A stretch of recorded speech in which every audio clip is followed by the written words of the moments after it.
Okay, mamas. At the end of the thing, I'm going to tell you that, oh, I'll give you what you need to adjust the water. What you need is if you're only cooking 1 pound of meat, for the rice, you want equal amounts of rice and moisture. So if you're going to use eggs in it, only use a 1/4 cup of water and 1 egg per 1/2 cup of rice. So if you're doing 2 pounds of meat, you use a whole cup of rice, do a 1/2 cup of water, and 2 eggs. And that should get your moisture level at just about right. Now if you're like me and you add in the onions and the mushrooms and the bell pepper, you want to cut back on, say, 1/8 of a cup to a 1/4 of a cup of water. And I think that that'll get you right where you need to be in the exact right moisture for the meatballs. Have a blessed day. We'll see you here in a minute. Hey, my kiddos. How's everybody doing today? All right. So far, we've done mac and cheese. We've done some rolls. So now we're going to do the meat. And y'all must give it up on the camera because Shadow's decided that he's going to be in here in the kitchen helping us and everything. I am not going to pick him up.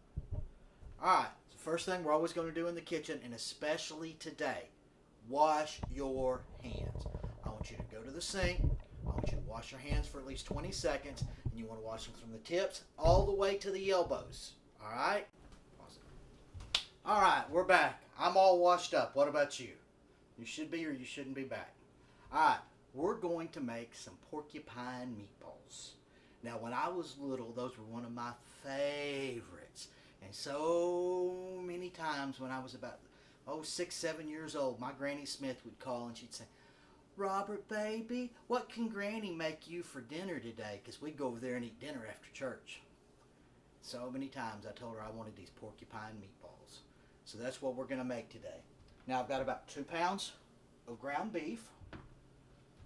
And to that, we're going to add 2 teaspoons of salt.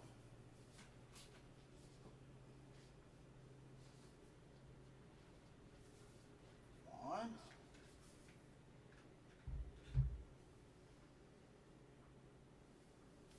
And there's 2.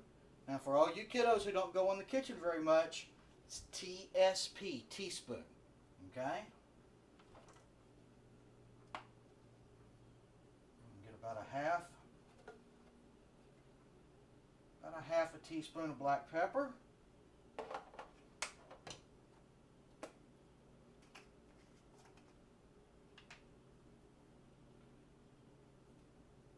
About a half a teaspoon of celery salt.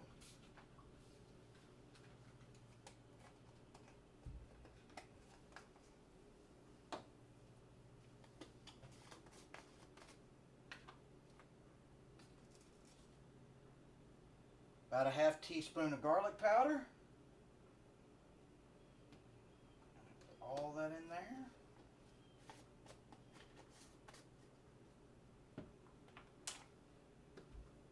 About a cup of rice. I like to use the parboiled rice, but you can use the plain white rice as well. Now most of the recipes that you're going to find are going to call for 1 pound of meat and a half cup of rice. I'm using 2 pounds of meat, so I'm using a full thing of rice. Now I also cheat. One of the things that I love, and all of you that like my Salisbury steak, this is what I put in it, the beefy onion soup mix. So we're going to put a thing of beefy onion soup mix in here.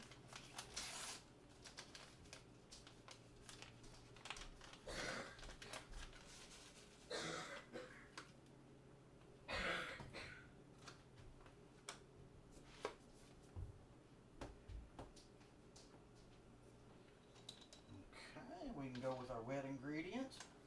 So we want to put about 3 teaspoons of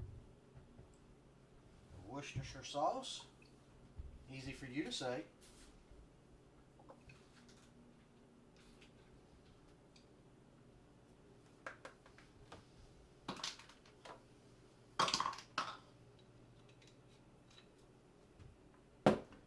Now here's where Brother Rob gets a little creative.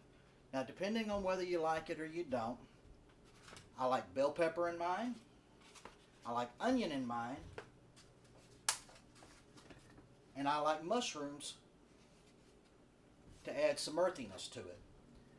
Now, moms, if you're watching this with the kids, one of the things that you can also do is you can add in carrots, you can add in squash, you can add in beans, you can take any of the vegetables that you're trying to get your kids to eat that they won't eat, and you take your handy dandy little food processor.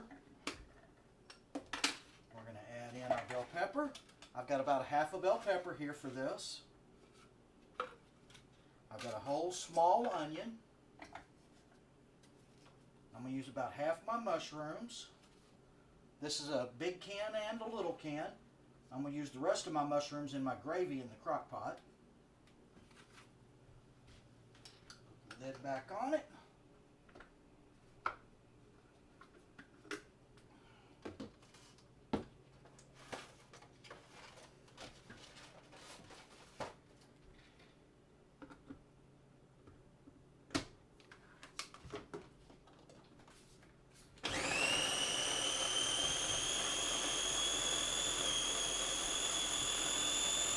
When my kids were growing up, they would not eat bell peppers, onions. As a matter of fact, Miss Sherry, if she could see it, she didn't want bell peppers and onions.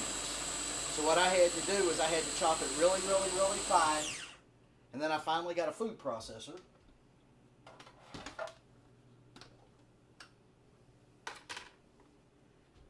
And in this nice mush, we have onion, we've got bell pepper, and we've got mushrooms.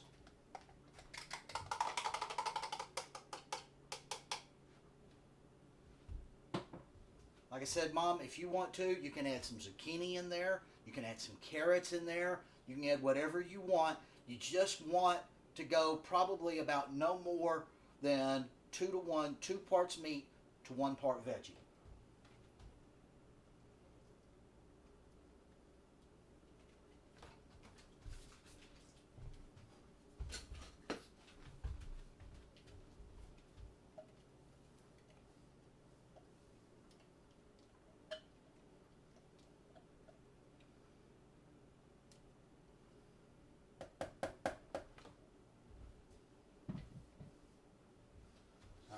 Get this mixing up a little bit.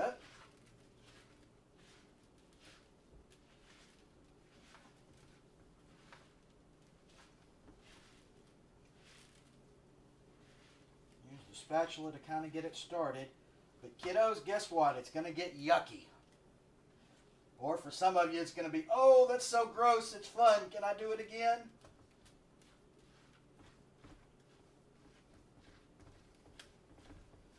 Cutting this stuff into it.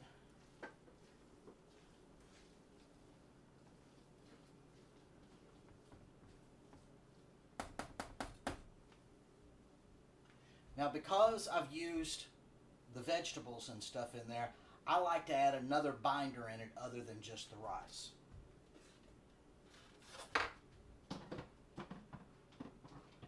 Oh, I forgot, you want to use equal amount of water to the uncooked rice that you used.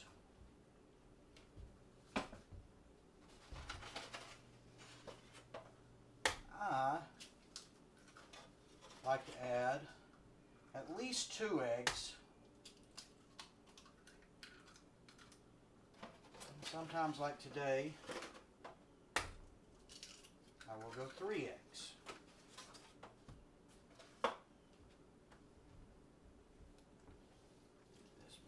In.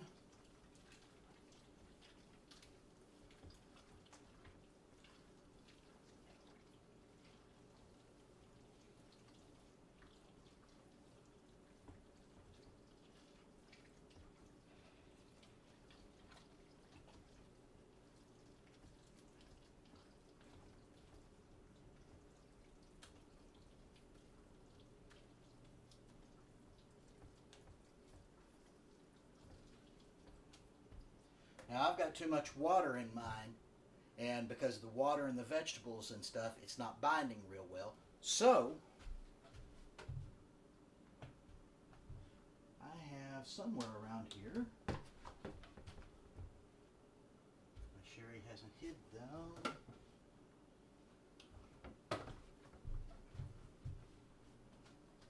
Well, where did my breadcrumbs go? I can't find them, I'm way too slow. I know, I just saw the thing of breadcrumbs.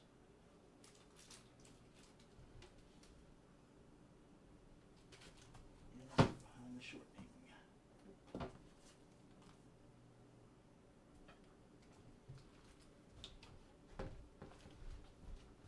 Ah, right here on the counter. So, I'm going to take some of my breadcrumbs. It's a nice binder.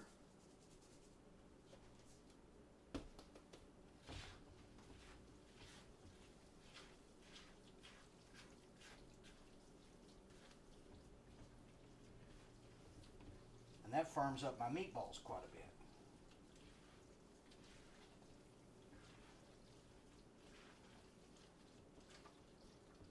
Just want to work these enough that I can actually form a ball out of it.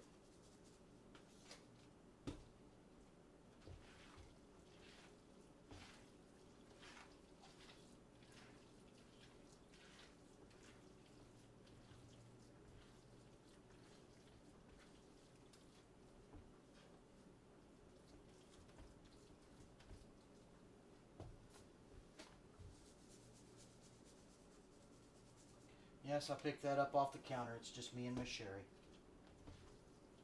If you're doing it in the kitchen serving to somebody else, you don't do that.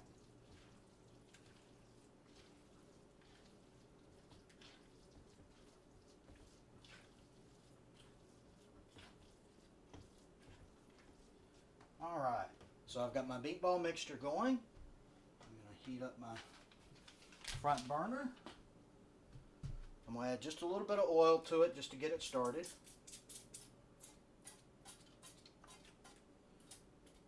I use EVOO olive oil. And I'm going to get enough to form up a good meatball. Put it here in my pan.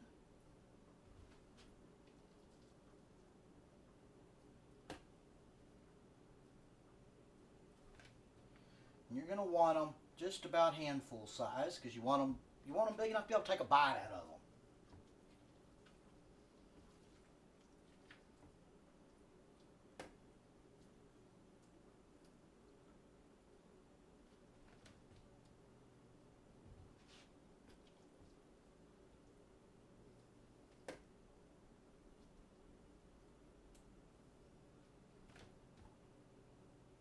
Now you want to keep at least an inch space between your meatballs and your pan. That'll allow enough space for them to be able to heat up properly. People like to crowd them all up in there, but that doesn't actually cook the best meatball.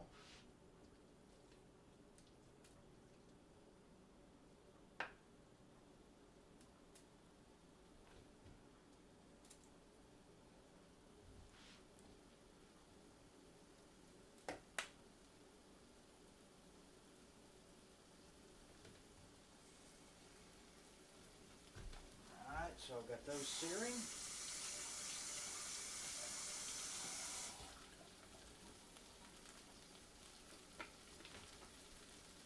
Now what we're going to do is we're going to heat our meatballs up so that we brown them all around.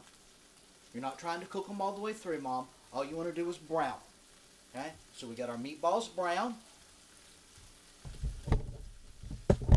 Then we'll transfer them into the crock pot. And we'll put them on high in the crock pot for 2 hours. When we put them in the crock pot,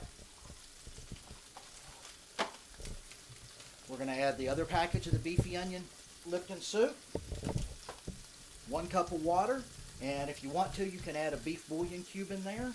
And I'm going to add in the rest of my mushrooms so that I have a beef and onion and mushroom broth to go with it. That's all there is to making porcupine meatballs. I'll come back to y'all once I get these done and ready to go. Okay, I debated on not doing this video or just starting all over or what. But kids, it's important that y'all get to see that sometimes things don't go exactly how you planned them. And you see, my moisture, because I had so much in vegetables and stuff, the vegetables added moisture, the eggs added the moisture, and they were on top of the water that the original recipe called for, so that was too much. And moms, I'll tell y'all how to fix that here in a minute. But what I did, since it was too late for mine, is I turned mine into patties, because the patties, when they cook together, will hold together better than the meatballs. So I've got patties cooking, and that's what's in my crock pot, and I'm going to cook them on high for 2 hours once it's done. That's all there is to it. And kids, remember, just because something doesn't go the way that you really wanted it, you can't quit in life. You have to figure out, what can I do to get the best outcome from here? God bless y'all. Y'all have a great day.